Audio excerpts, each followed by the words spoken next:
a journey full of spices, gotta savor every slice. I have surprises on the corner I can't predict. Assalamualaikum warahmatullahi wabarakatuh.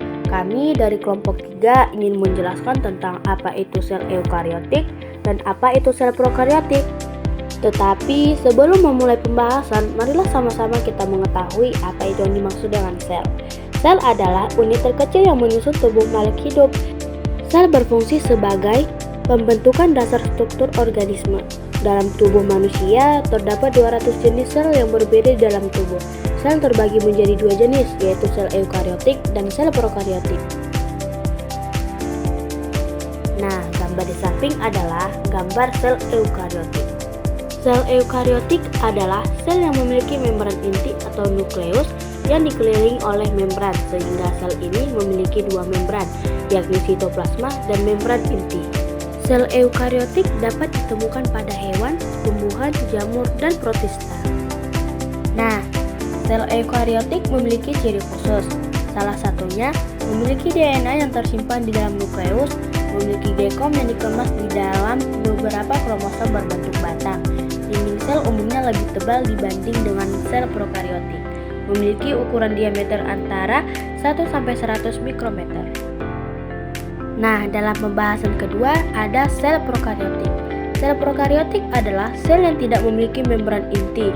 Sel prokariotik merupakan bentuk sel paling sederhana dan dapat ditemukan pada bakteri dan archaea.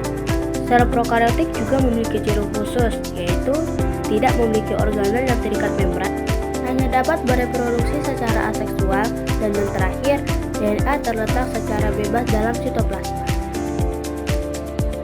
Nah, sel eukariotik dan sel prokariotik juga memiliki perbedaan. Salah satunya, sel eukariotik memiliki sitoskeleton dan aliran sitoplasma, sedangkan sel prokariotik tidak memiliki sitoskeleton.